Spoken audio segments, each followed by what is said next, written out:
All right, Thomas Harding, why don't you start us off? Hey, buddy, just sitting here and I'm watching a couple of, I think, bullpen sessions going on. Do you have an update on your pitching? Yeah, I got quite a few updates, actually. Oh, I'm all for it. I'm all ears. Okay, now you just said an update on our pitching. You don't want me to go through all the pitchers, do you, Thomas? No, just things that maybe whatever we don't know that we'd like to learn. Okay, yeah, I don't know what you know, but we can get started. Okay. Okay. Austin Gomber is going to be put on the 60-day injured list. He came down with a condition called pars defect in his back. It's going to keep him out the rest of the season. You know that you might not have known externally, but internally, you know, he was fighting a little bit of a back issue that he was able to pitch in Chicago. Felt good enough to pitch in Chicago. And then from there, it sort of got progressively worse, you know, through the week, but, you know, through his bullpen, pitched in Texas and felt a little discomfort. Still thought it was, you know, manageable. Saw some doctors. And then ultimately we had, when we got back here, we had a scan done and they found this. So he's out for the year. Chi took a start, took John's start. Chi's going to pitch again on Tuesday. I think you probably see him throwing out on the side right now. Mm-hmm. So Chi will pitch Tuesday against the Giants. We have a major league debut tomorrow. Ryan Feltner is in Denver, just flew in from Hartford. Ryan's going to make his major league debut tomorrow afternoon. John Gray is going to throw a simulated game here at 2:45 to see how he is. He had a bullpen session in Texas. John felt good while he was throwing, then a little bit of discomfort a few hours later. But we're still, we're cautiously optimistic that John's going to get through this one today and feel confident and be in a good state of mind about where he is health-wise. The trainers, doctors will follow up later this afternoon, you know, after John's completed his work, and, you know, we'll see where John is. Kyle feels good. He's going to throw another bullpen today. I think that Kyle should be good to go for Monday. Marquez tonight. Sensatella came out of yesterday's start fine. He's good to go. He'll pitch either Wednesday or Thursday, depending on John. The bullpen seems to be in pretty good shape. Sheffield is back. He'll be on the active roster today. With Gomber going on the injured list. You know, Kinley, what? We don't have to talk about all the 10 guys in the bullpen. All right. They're fine. Hey, a couple things. Okay. So pars defect, that's a stress fracture in the lower back. That's a stress reaction fracture. Yeah. All right. Is this something that He'll be fine. He'll be fine in a month or two. Won't impact his off season. Won't impact next season. Feltner, I remember him coming out of Ohio State and putting up some good numbers there. And then I guess he's developed pretty quickly. What have you seen out of him, and why was it that, you know, he received the call?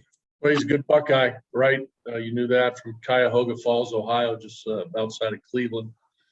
He's had a good season. He was down in spring training in, you know, that auxiliary group of guys early on.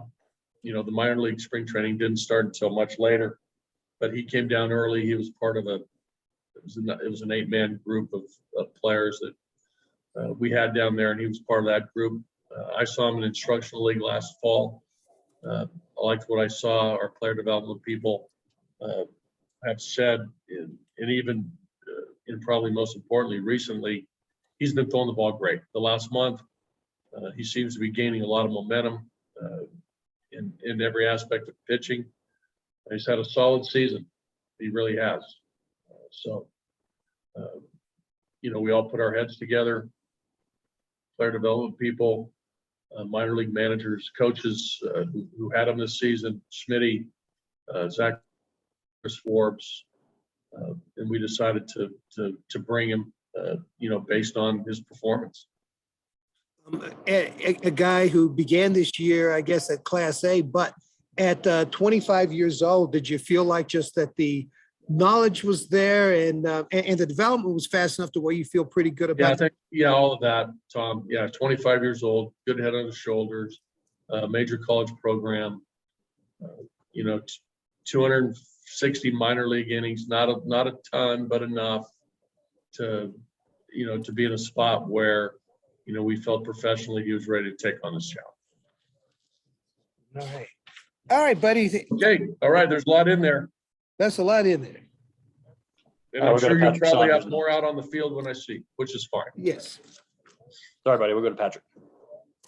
Buddy, can you give us a sense of what Austin was feeling in terms of symptoms, how it might have affected him? Or Just sore. I think, he just felt a little restricted at times.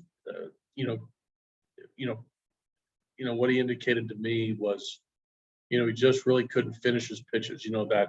That little extra at the end where you get over, where a left-hand pitcher gets over that right knee and gets great extension, great follow through. He was just inhibited, because of the soreness that, this defect caused. So, again, it wasn't, anything like muscular or muscle spasm or back tightness. There was just a general soreness, and it wasn't, discovered till we took the scan, where it got to the point where it became really bothersome to him. when did you guys do the scan? What's today? Saturday. Today's Saturday. Through yesterday. Friday. Okay. Is he still here in What's Colorado? Thursday? Thursday? I think so. No, it was yesterday after he threw his side. He was sore on the side, and then Keith and the guy said, "Let's go get a scan." So rushed him over there yesterday afternoon. Okay. Is he still with you guys? Yeah, he's here. Okay. Yeah, he's here. Okay. And one more on him, if you don't mind. Could you tell watching him throw that something was off? Because, he had been so good for such a long stretch, and his command just wasn't quite as sharp. Yeah, there's, again, to the real critical eye, I noticed a little bit in Texas. Okay. And one more for me, but how are you? You sound terrible. Yeah, I got the common cold. It's going Okay. around. Okay. Cool. Thank you for that. Appreciate it. I feel Okay. Thank you. I feel better than I sound. Okay. Thanks, buddy. I'll go to Nick Groke. Yeah, buddy. And then one non-pitcher. What do you have an update on Connor Joe at all? Yes, Connor Joe has a hamstring strain.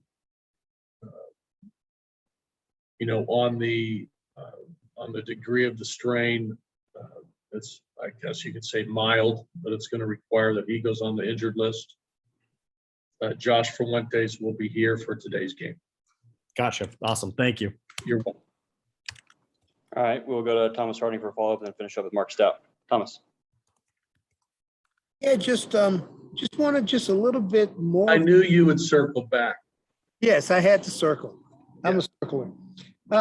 Just wanted a little bit deeper breakdown on Feltner's stuff, because my understanding was good field to pitch, but what are his pitches? How does he manipulate them? Fastball, breaking ball, changeup.